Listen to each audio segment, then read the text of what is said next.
ಬೆಂಗಳೂರಿನ ಕೋಗಿಲು ಲೇಔಟ್ನಲ್ಲಿ ಕೆಲವರು ಅಕ್ರಮವಾಗಿ ಸರ್ಕಾರದ ಜಾಗದಲ್ಲಿ ಮನೆ ಕಟ್ಟಿಕೊಂಡು ಅದಾದ ನಂತರ GBA ಅವರು ಬಂದು ಮನೆಯನ್ನು ಡೆಮಾಲಿಷ್ ಮಾಡಿದ ವಿಚಾರ ನಿಮಗೆಲ್ಲ ಗೊತ್ತೇ ಇದೆ.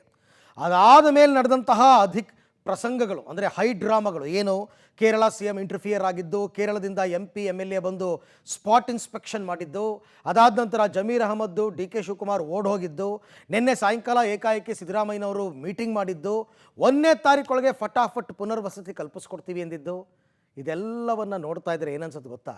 ಸರ್ಕಾರದ ನಡೆ ಒಂದು ಕಣ್ಣಿಗೆ ಸುಣ್ಣ ಒಂದು ಕಣ್ಣಿಗೆ ಬೆಣ್ಣೆ ಅನ್ನೋ ಹಾಗಾಗ್ಬಿಟ್ಟಿದೆ.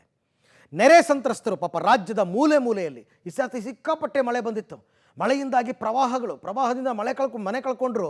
ಆ ನೆರೆ ಸಂತ್ರಸ್ತರು ಇವತ್ತಿಗೂ ಕೂಡ ಸರಿಯಾದ ಸೂರಿಲ್ದೇ ಪ್ಲಾಸ್ಟಿಕ್ ಶೆಡ್ನೋ ತಗಡಿನ ಶೆಡ್ನೋ ಏನೋ ಒಂದು ಹಾಕ್ಕೊಂಡು ಪಾಪ ದಿನ ದುಡ್ತಾ ಇದ್ದಾರೆ. ಇವತ್ತಲ್ಲ ನಾಳೆ ಸರ್ಕಾರ ಪಾಪ ಸೂರನ್ನು ಕಲ್ಪಿಸ್ಕೊಡುತ್ತೆ ಅಂತಕ್ಕಂಥ ಭರವಸೆಯಲ್ಲೇ ಅವರೆಲ್ಲರೂ ಕೂಡ ಬದುಕನ್ನು ಸಾಗಿಸ್ತಾ ಇದ್ದಾರೆ. ಆದರೆ ಸರ್ಕಾರದ ನೀತಿಗಳಿದೆಯಲ್ಲ, ಒಮ್ಮೊಮ್ಮೆ ಎಷ್ಟು ಸಿಟ್ಟು ತರಿಸ್ಬಿಡುತ್ತೆ ಅಂದರೆ, ಸರ್ಕಾರವನ್ನು ಬೈತಿರೋದು ನಾವಲ್ಲ, ಪಬ್ಲಿಕ್ಸ್ ಜನಸಾಮಾನ್ಯರು ಬೈತಾ ಇದ್ದಾರೆ. ಯಾಕೆ ಅಂತಂದರೆ ಕನ್ನಡಿಗರಿಗೆ ಇಲ್ಲದೆ ಇರತಕ್ಕಂಥ ಸೂರಿನ ಭಾಗ್ಯವನ್ನು ಯಾರ್ಯಾರೋ ಎಲ್ಲಿಲ್ಲ ಬಂದಂಥವ್ರು ಕೊಡ್ತಾ ಇದ್ದೀರಲ್ಲ ಸ್ವಾಮಿ, ಮೊದಲು ಕನ್ನಡಿಗರಿಗೆ ಕೊಡಿ, ಮನೆ ಕಳ್ಕೊಂಡು ಕೂತಿದ್ದಾರೆ ಅಂತನ್ಬಿಟ್ಟು ಕೇರಳ ಲಾಬಿಗೆ ಮಣಿದಿರ್ತಕ್ಕಂಥ ಕಾಂಗ್ರೆಸ್ ಸರ್ಕಾರ ಅಕ್ರಮ ವಾಸಿಗಳಿಗೆ ಚಕಾಚಕ್ಕನ್ನು ಪರಿಹಾರ ಕೊಟ್ಟಿರೋದು ಈಗ ಕನ್ನಡಿಗರ ಕೆಂಗಣ್ಣಿಗೆ ಗುರಿಯಾಗಿದೆ. ಈ ರಿಪೋರ್ಟ್ ನೋಡಿ ಗೊತ್ತಾಗುತ್ತೆ. ಕೇರಳದ ಲಾಬಿಗೆ ಮಣಿದ ರಾಜ್ಯ ಸರ್ಕಾರ, ಅಕ್ರಮ ವಾಸಿಗಳಿಗೆ ಸರ್ಕಾರ ಫಟಾಫಟ್ ಪರಿಹಾರ. ಕನ್ನಡಿಗರ ಮೇಲಿಲ್ಲದ ಪ್ರೀತಿ ವಲಸಿಗರ ಮೇಲ್ಯಾಕೆ? ಸಿದ್ದರಾಮಯ್ಯ ಸರ್ಕಾರ ವಿರುದ್ಧ ವ್ಯಾಪಕ ಆಕ್ರೋಶ. ರಾಜ್ಯ ಸರ್ಕಾರದ ಇಬ್ಬಗೆ ನೀತಿ ಅಂದ್ರೆ ಇದೆ, ಒಂದು ಕಣ್ಣಿಗೆ ಸುಣ್ಣ ಮತ್ತೊಂದು ಕಣ್ಣಿಗೆ ಬೆಣ್ಣೆ. ಕೇರಳ ಲಾಬಿಗೆ ಮಣಿದ ಕಾಂಗ್ರೆಸ್ ಸರ್ಕಾರ ಅಕ್ರಮ ವಾಸಿಗಳಿಗೆ ಫಟಾಫಟ್ ಚಕಾಚಕ್ ಪರಿಹಾರ ನೀಡಿದೆ. ಎಸ್, ಕೇರಳದಲ್ಲಿ ಏನೇ ಆದರೂ ಕರ್ನಾಟಕ ಸಹಾಯ ಮಾಡಬೇಕು. ಕೇರಳದವರು ಏನೇ ಹೇಳಿದ್ರು ಅದಕ್ಕೆ ಪರಿಹಾರ ಕೊಡಬೇಕು. ಮಾತೆತ್ತಿದರೆ ಮಾನವೀಯತೆಯ ಅಸ್ತ್ರ. ಬೆಂಗಳೂರಿನ ಕೋಗಿಲು ಲೇಔಟ್ ಅಕ್ರಮದಾರರಿಗೆ ಪರ್ಯಾಯ ಸೂರಿನ ಭಾಗ್ಯ ಕಲ್ಪಿಸಿದೆ. ಜಿಲ್ಲಾಧಿಕಾರಿಗಳು ಹಾಗೂ GBA ಅಧಿಕಾರಿಗಳು ಖುದ್ದು ಪರಿಶೀಲನೆ ನಡೆಸಿ ಅರ್ಹರ ಪಟ್ಟಿ ನೀಡಲಿದ್ದಾರೆ. ಈ ಪಟ್ಟಿ ಆಧರಿಸಿ ಒಂಟಿ ಮನೆ ಯೋಜನೆಯಡಿ ಪರ್ಯಾಯ ವ್ಯವಸ್ಥೆ ಕಲ್ಪಿಸಲು ಸರ್ಕಾರ ತೀರ್ಮಾನಿಸಿದೆ.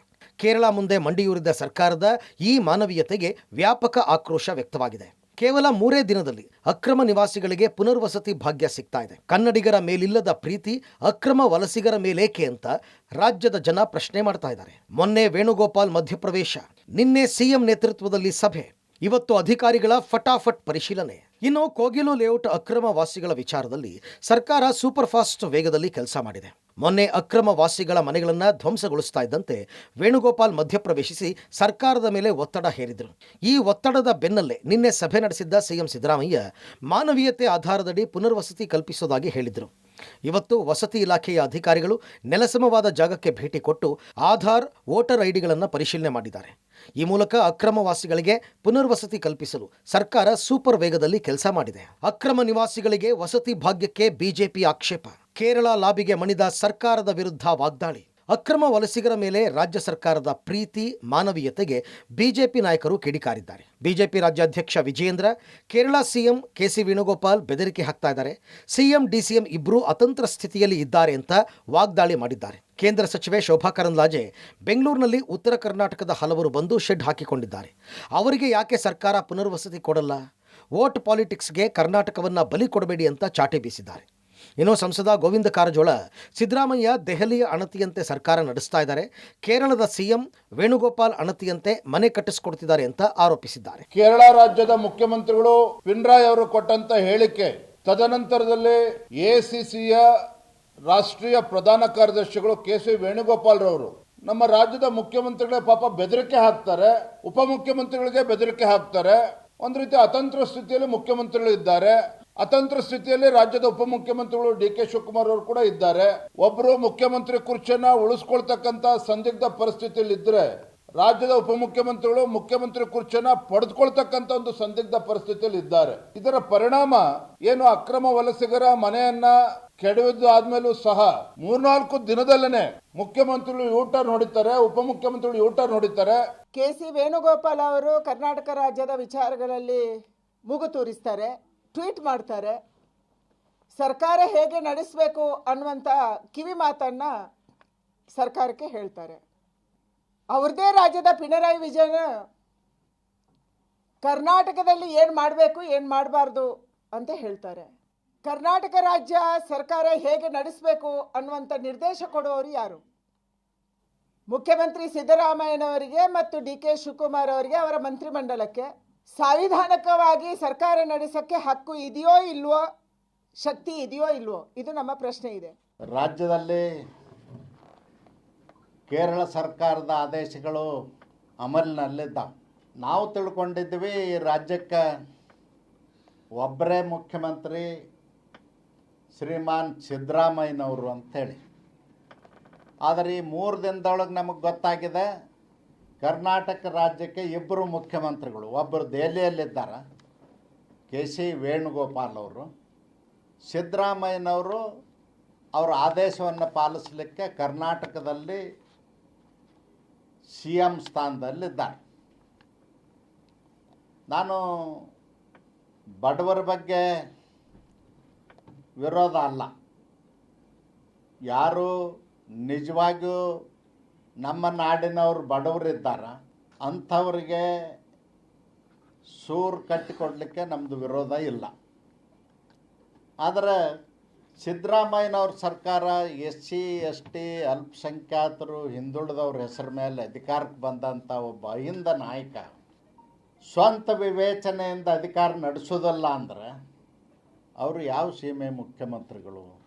ದೊಡ್ಡ ಸಂಖ್ಯೆಯಲ್ಲಿ ಬರ್ತಾ ಇದ್ದಾರೆ, ಅಕ್ರಮವಾಗಿ ಜಮೀನುಗಳನ್ನು ತೆಗೆದುಕೊಳ್ತಾ ಇದ್ದಾರೆ. ಹೈವೇ ಪಕ್ಕದಲ್ಲಿ, ದೊಡ್ಡ ದೊಡ್ಡ ಸಿಟಿಗಳಲ್ಲಿ ಸರ್ಕಾರಿ ಜಾಗವನ್ನು ಅವರು ಆಕ್ಯುಪೈ ಮಾಡ್ತಾ ಇದ್ದಾರೆ.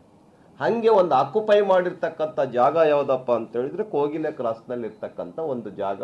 ಈಗ ಅದು ಜನಕ್ಕೆ ಗೊತ್ತಾಗ್ಬಿಟ್ಟು ಸರ್ಕಾರ ಅವರನ್ನು ಖಾಲಿ ಮಾಡ್ತು. ಪ್ರಾರಂಭದಲ್ಲಿ ಖಾಲಿ ಮಾಡಿಸ್ತಾ ಅವ್ರನ್ನ, ಅಕ್ರಮವಾಗಿ ಮನೆ ಕಟ್ಬಿಟ್ಟಿದ್ದಾರೆ ಇಲ್ಲಿ ಅಂತ. ಆದರೆ ಮುಂಚೆನೆ ವೇಣುಗೋಪಾಲ್ ಏನಾದ್ರು ಫೋನ್ ಮಾಡಿಬಿಟ್ಟಿದ್ರೆ ಖಾಲಿನೇ ಮಾಡಿಸ್ತಿರ್ಲಿಲ್ವೇನೋ. ನಾವು ಸಿಕ್ಕಾಕೊಂಡ್ಬಿಟ್ವಿ ಅಂತ ಹೇಳಿ ಸಿದ್ದರಾಮಯ್ಯ ಅವರಿಗೆ, ಡಿ ಕೆ ಶಿವಕುಮಾರ್ ಅವರಿಗೆ ಈಗೊಂದು ಆತಂಕ ಇರ್ಬೋದು ಮನಸ್ಸಿನಲ್ಲಿ. ತಪ್ಪು ಮಾಡಿಬಿಟ್ವಿ ನಾವು ಅಂತ.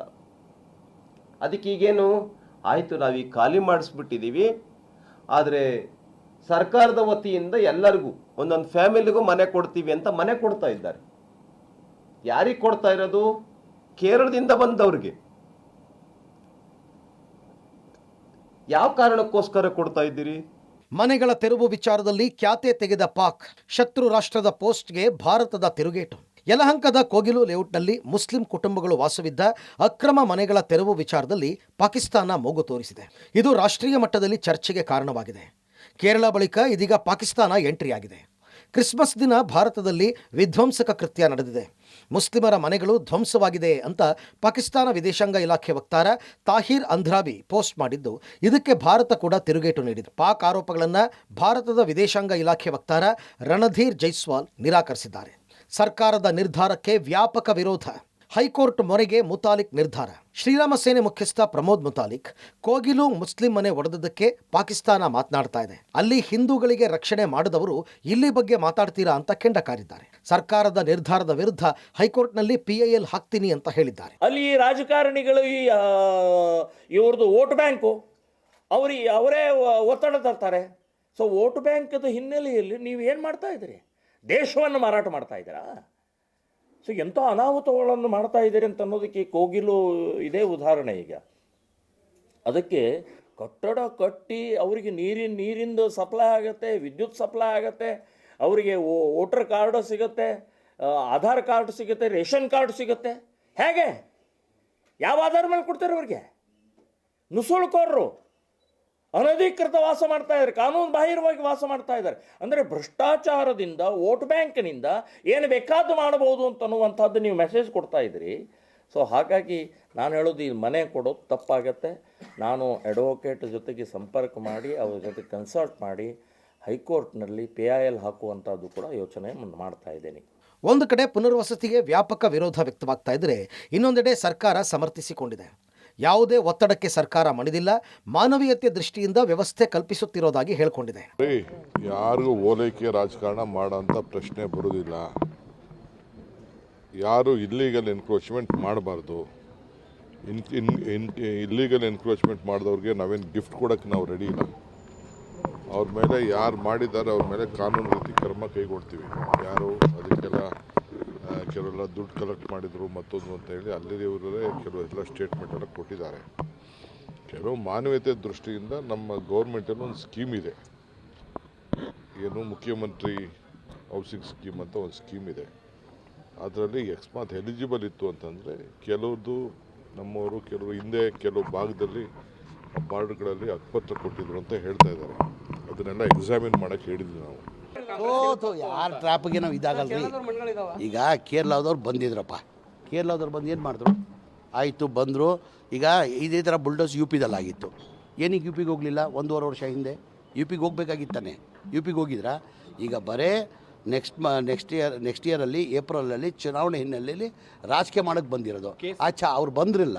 ಅವ್ರು ಬಂದು ಅಟ್ಲೀಸ್ಟ್ ಏನಾರು ಘೋಷಣೆ ಮಾಡಿದ್ರ ಆಯ್ತಪ್ಪ 180 ಜನ ಈ ಥರ ಬುಲ್ಡೋಸ್ ಮಾಡಿದ್ದಾರೆ ಅವ್ರ ಮನೆಗಳು, ನಮ್ಮ ಸರ್ಕಾರ ವತಿಯಿಂದ ಇಲ್ಲ ಪಾರ್ಟಿ ವತಿಯಿಂದ 100 ಮನೆ ಕಟ್ಕೊಡ್ತೀವಿ ಅಂತ ಏನಾರು ಹೇಳಿದಾರ? ಇದೇ ಥರ ಫ್ಲಡ್ಡಲ್ಲಿ ಮನೆಗಳು ಹಾಳಾಗಿತ್ತು ಕೇರಳದಲ್ಲಿ ಹೋದ ವರ್ಷದಲ್ಲಿ. ಒಟ್ಟಲ್ಲಿ ಬೆಂಗಳೂರಿನ ಕೋಗಿಲು ಲೇಔಟ್ ಅಕ್ರಮದಾರರಿಗೆ ಸರ್ಕಾರ ಸಕ್ರಮ ಭಾಗ್ಯ ಕರುಣಿಸಿದೆ. ಬೇರೆ ಯಾರಿಗೂ ಪರ್ಯಾಯ ವ್ಯವಸ್ಥೆ ಕಲ್ಪಿಸದ ಸರ್ಕಾರ ಇಲ್ಲಿನ ನಿವಾಸಿಗಳಿಗೆ ವಸತಿ ವ್ಯವಸ್ಥೆ ಕೊಡ್ತಾ ಇದೆ. ಅಕ್ರಮವಾಗಿದ್ದರೂ ಪರ್ಯಾಯ ವ್ಯವಸ್ಥೆ ಸರಿನಾ ಅಂತ ಸಾರ್ವಜನಿಕರು, ವಿಪಕ್ಷಗಳು ಆಕ್ರೋಶ ವ್ಯಕ್ತಪಡಿಸ್ತಾ ಇದ್ದಾರೆ. Political bureau, public TV.